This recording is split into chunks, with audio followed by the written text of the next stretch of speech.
As you know, hosting webinars is a fantastic way to reach the right audience, generate leads, and increase conversions.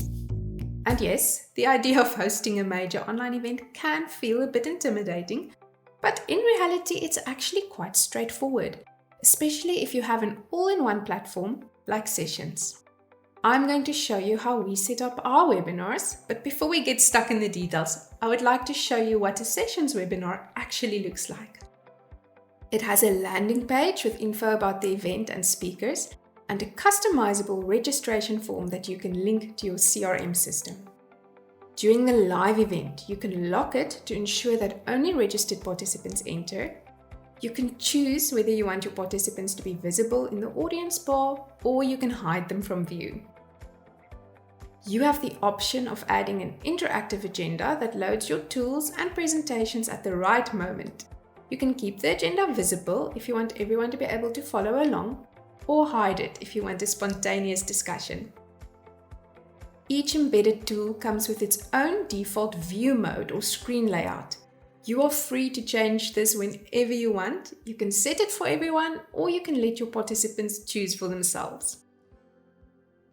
You can interact with your participants via chat, polls, and questions. Speaking of which, participants can write down their questions at any point, others can upvote them, and during the Q&A section of your webinar, you can choose the questions you would like to answer and feature them on the main screen.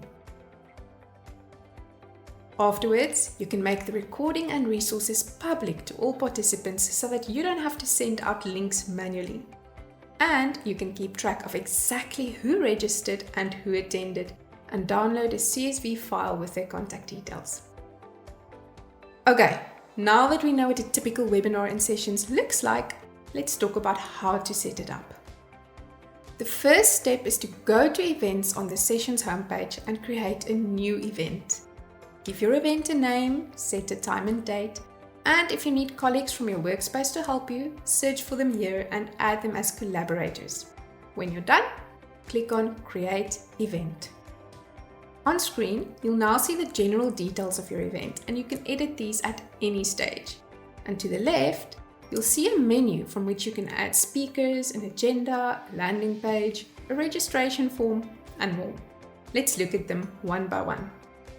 To add speakers to your event, click on Speakers, New Speaker, and fill in their details like their LinkedIn URL, photograph, bio, etc. When you're done, click on Save Speaker. Now during the event, speakers will be able to change slides and select questions for the Q&A. If you'd like to add an agenda, then click on Agendas and then on Select Agenda, and you'll now see all your existing agenda templates, and you can simply choose the one that you need.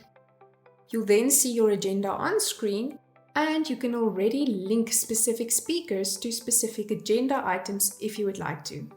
All this means is that their video feed will be shown when their topic starts. If you want to remove an agenda, click on the cross. Next up, we have Advanced Settings. Now, there are many things that you can control and set up before your event starts. For example, whether you want to allow people to have their cameras on, or if you want them to be able to access the recording afterwards. You'll find all these useful settings here. Adding a registration form to your event is really useful because it helps you keep track of your participants so that you can see who registered versus who joined. And you can collect information about them, which you can link to your CRM system. The registration form is fully customizable, so you can really make it your own, and you can decide whether participants have to register in order to join, or if they can choose to do so if they want. Next up is the landing page. Now here you can upload your logo, a nice banner image, you can set a new color, and you can include your social media links. Under Participants, you'll find a list of all the event's participants, their email addresses, roles, and the date they registered for the event. You can export all this information as a CSV file at the click of a button. You can preview an event at any point to make sure that it looks the way you wanted it to look. And once you're happy with everything, you can publish it. After you have hosted your webinar, it will show up in memory, just like all your other sessions. From here, you can view its analytics and you can also share its resources and recording with others. Keep in mind that you are in complete control of the share settings. You can set it to private so that only hosts and co-hosts can view it. You can add participants to the mix, or you can make it 100% public and give anyone with the link access. We often host webinars at sessions, so if you would like to join one and see the platform in action, keep an eye on our LinkedIn, Twitter and Facebook for more details about our next event. Okay, well, that just about covers it. I hope you'll host many great events on sessions, and if you have any questions, be sure to give us a shout. We are always happy to help.